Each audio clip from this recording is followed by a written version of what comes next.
Welcome back. If you're just joining us, we are going to dive into a very amazing one-on-one conversation with my guest this morning.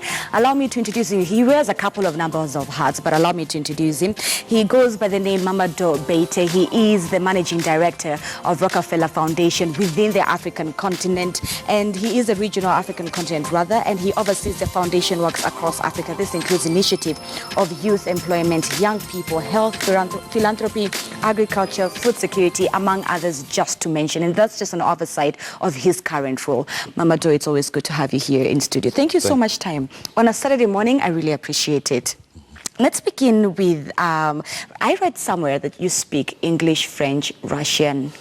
And Wolof. And Wolof. My native language. That is true.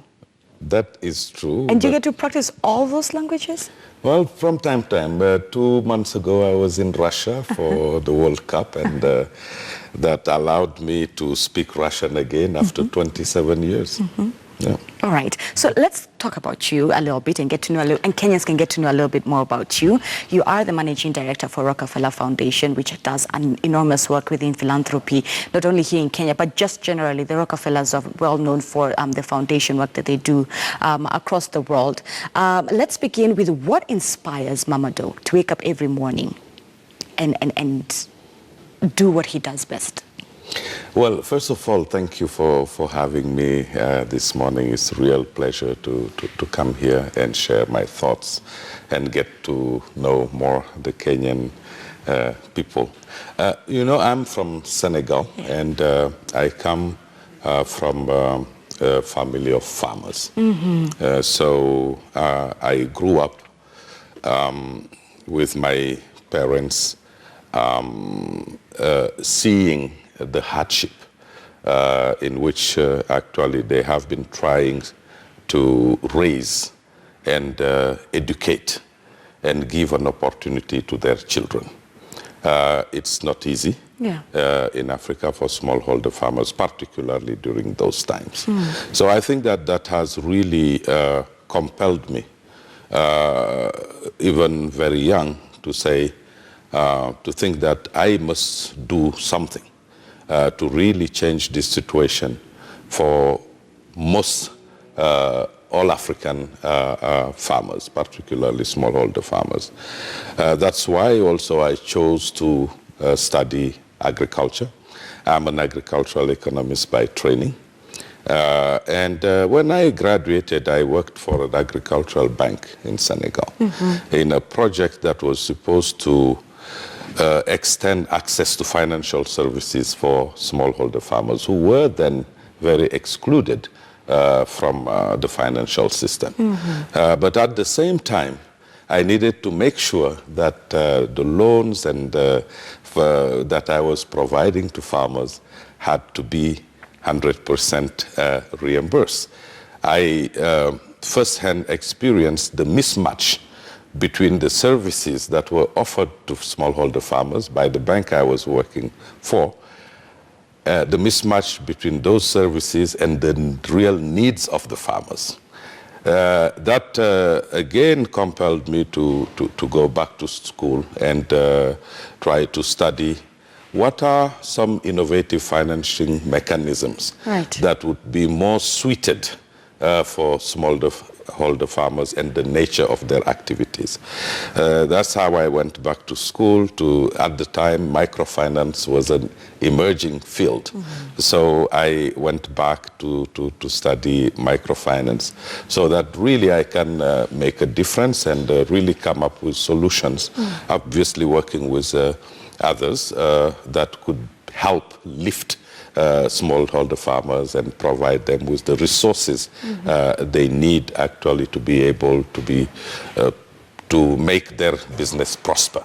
So this is me, and I think that almost 30 years later, being in this business, there have been many motives of satisfaction, really seeing firsthand how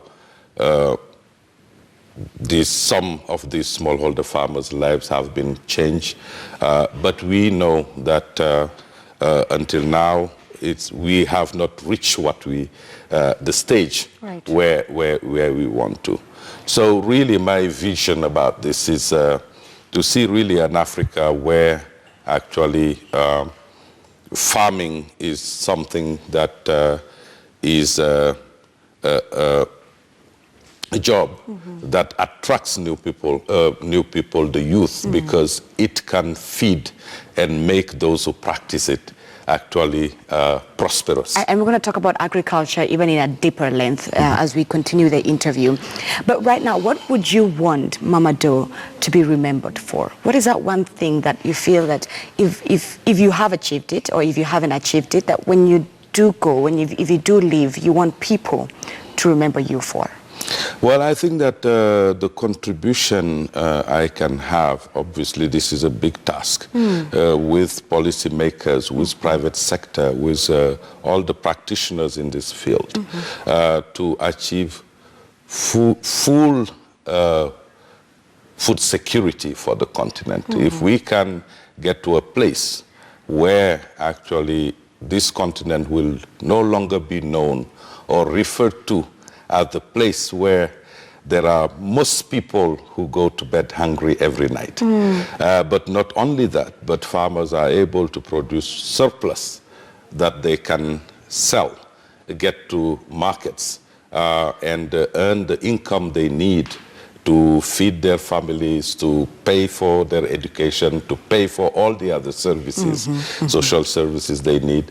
That would be really the fantastic thing I would like to be. All right. So when Mamadou is not chairing or running the Rockefeller Foundation here on the African continent, what is he doing? What do you do to relax? What do you do to unwind after a long day or even after a long week such as this one? You know, there are two things. My job takes me places. Right. I really travel the continent a lot. So I spend not enough time with my family and children. So really, those are moments when I can afford them that actually I cherish a lot. Beyond that, I also like reading, particularly around policy and politics, because leadership and vision and governance is absolutely critical to making the Africa that we want to see. Are you a fan of autobiographies and biographies? I like autobiographies because they actually inspire. And it's really good also to understand that those who have transformed the world, who have contributed to transform the world, have gone also through very difficult trajectories.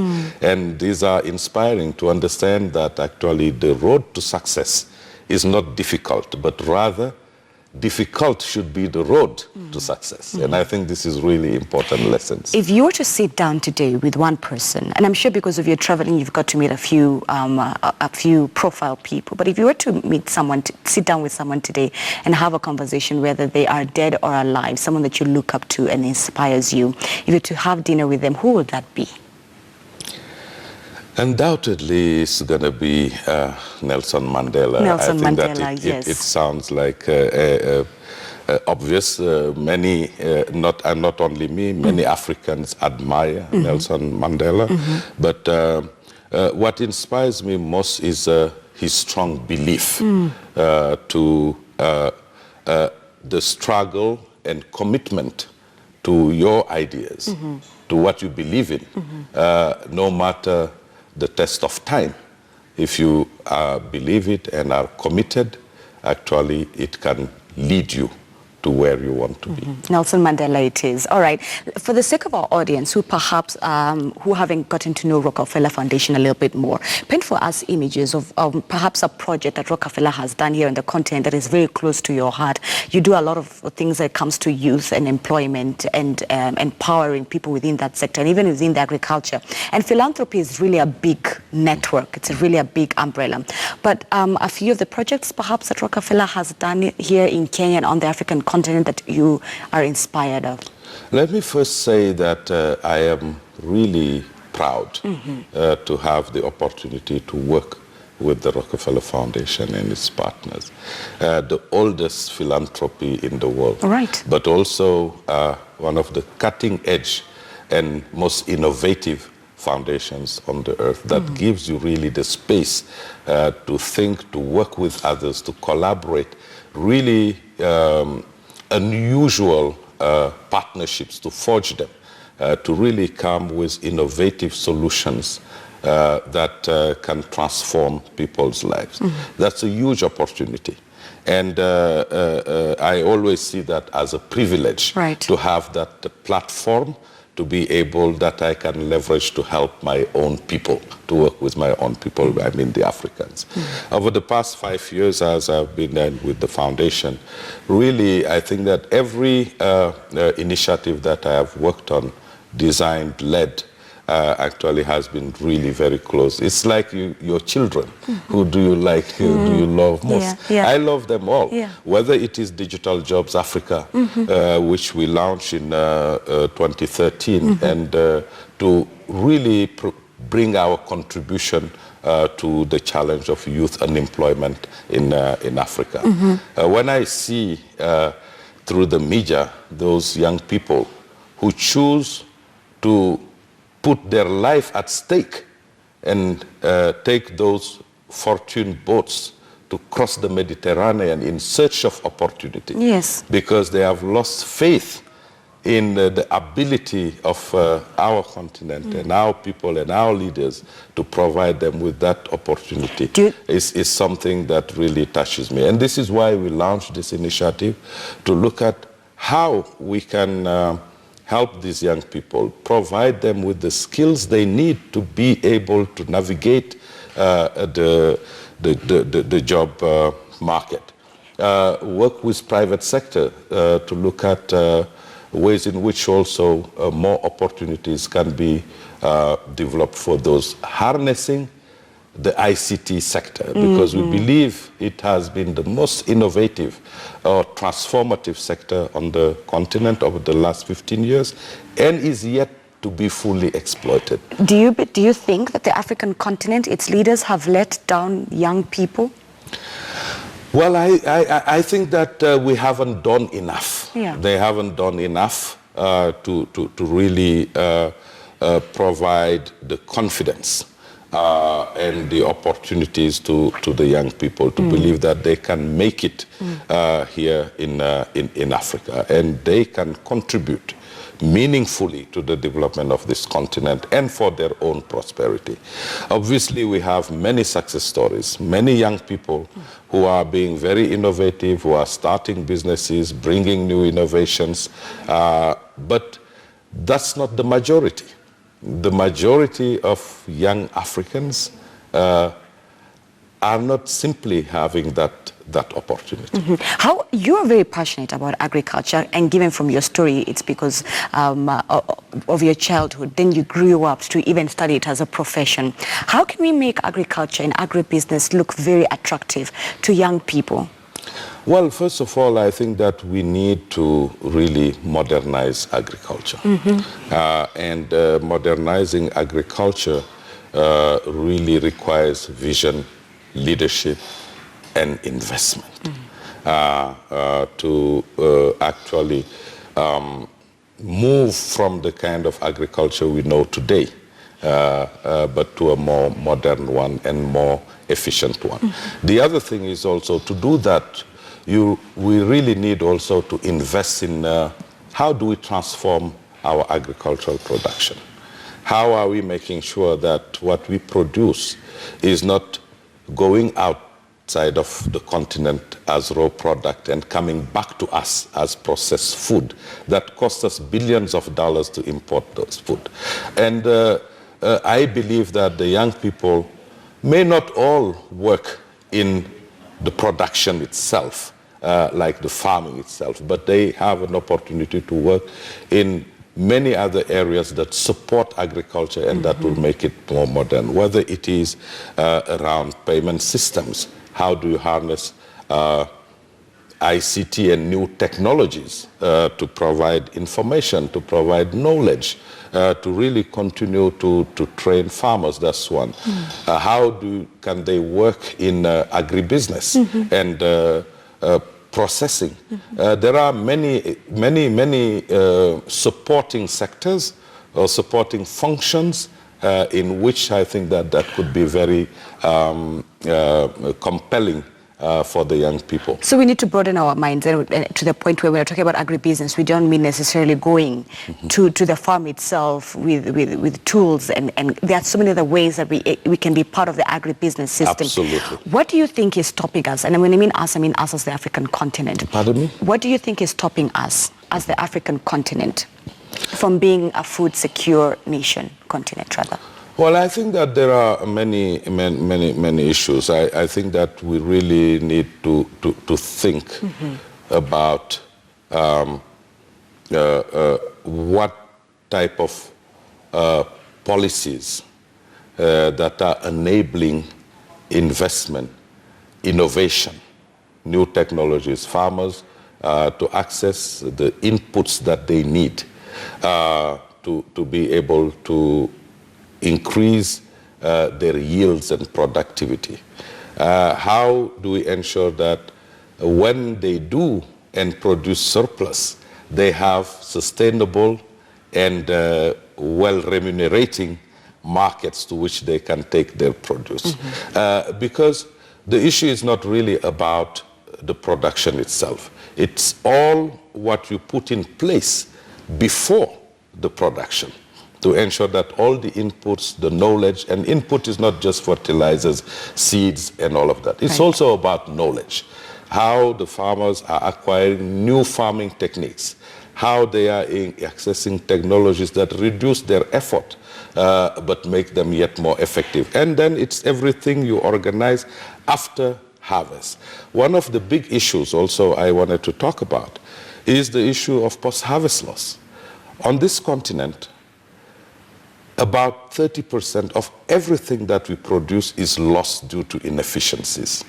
The way we harvest, the lack of storage, not effective access to markets, and actually not enough processing. So this is why the Rockefeller Foundation in 2016 launched the initiative called YieldWise to demonstrate that by taking certain measures and investments, we can definitely reduce post-harvest loss. And I believe that this is really important because if, by the way, we are putting a lot of efforts, over 95% of investment going to agricultural production, actually look at the production and yields.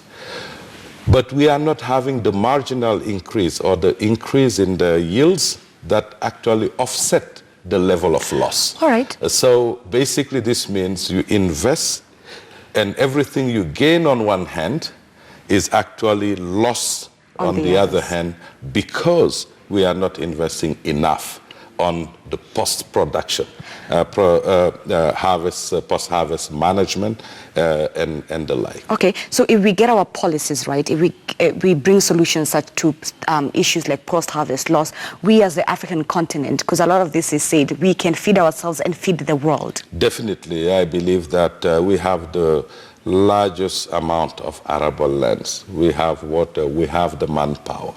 So what it needs, evidence has really shown that nations that have been able to achieve food security and also drive incomes from agriculture, what has been really determinant is the vision of their leaders and also the ability for them to actually coordinate different efforts in this sector. We tend to believe or think that actually agriculture is just the problem of the Minister of Agriculture, for instance. But it calls many different sectors, and that needs to be coordinated towards one and clear objective, is how are we increasing our performance, how are we transforming agriculture so that it can be really a good platform for prosperity. not just for smallholder farmers and their families, but also the nation in general. Wow, okay. And speaking of partners, one of the partners that Rockefeller Foundation has partnered with is the Africa Green Revolution Forum. And I'm aware that the Africa Food Prize Award is happening in Kigali. Tell us about your partnership between both of the organizations. And at the heart of it, it's definitely food security. But just highlight that for us a little bit. Let me just make a few precisions. The institution we're partnering with is AGRA, the Alliance for a Green Revolution in Africa, which is an African-based, African-focused, and African-led institution to really actually drive African agriculture transformation. The African Green Revolution Forum is a premier forum that has been established by AGRA, recognizing the importance of partnership to drive that agricultural transformation. So that platform is today recognized as the largest and the most impactful platform on African agriculture. It brings every year about 2,000 stakeholders from different disciplines and sectors to discuss about how to advance the agriculture transformation agenda, to make commitments on programs, on investments, on policy reforms that can advance that agenda. So this year, the AGRF in Kigali is the 8th edition of the African Green Revolution Forum. Well, actually also AGRA it has also instituted the Africa Food Prize, which recognizes the efforts, unique effort and innovative effort and commitment of individuals to transform agriculture, to really bring transformative innovations. They are recognized through that prize due to their contribution. And this prize is awarded and announced during actually the African Green Revolution Forum. All right. Okay, and so what I'm understanding is unity and synergizing a lot of our energies can also help us as a continent move forward and realize our potential when it comes to farming and agribusiness on the continent. And it's not just a matter of Kenya, but it's a matter of us saying like, let's come together as Kenya, as Nigeria, as South Africa, as Uganda, as Kigali, as the African continent. Why is it so important for that unity amongst nations it's to be there? It's not just, unity of action is really important, unity of commitment, but it's also about how do we learn and co-strategize. I think that the forum is really important because it's a platform where actually we know that in most African countries we have transformation, economic and social transformation agendas, long-term visions at the heart of which agriculture is transformation. So efforts are being made by governments in different countries to achieve that agricultural transformation. They face perhaps sometimes similar challenges or different challenges that are contextual. Some see progress in what they do. So AGRF is that platform that would allow for these policy leaders to meet, to exchange experiences, to share their experience about what their journey, their successes, their challenges is in driving agriculture development or transformation. That can inspire others, avoid others to lose time by repeating the same mistakes, how they can use some of the successful examples to leapfrog their own experiences. It is also a platform where private sector, agripreneurs, can meet with smallholder farmers and their leaders and to strike deals to support the development of value chains that matters to farmers. But this year is really a unique year. Why so? Because, you know, 2 years ago, here in Kenya, the edition of AGRF that was held here in Kenya at the 10th anniversary of AGRA. There was a campaign that was launched, which was called Seize the Moment. Seize the Moment. Really, how do we seize the moment and make the investments and the commitments that would address really the challenges affecting African agriculture? At that forum in 2016, business leaders, governments, heads of global but also regional development institutions actually committed over $30 billion of investment into the sector on the continent. Last year in Abidjan, at the forum in Abidjan, close to $6.5 billion were also committed to some value chains such as pulses, potato, rice, which is an important staple food, particularly in West Africa. Also, some partnerships have been developed, such as the Partnership for Inclusive Agricultural Transformation in Africa, a $280 million partnership.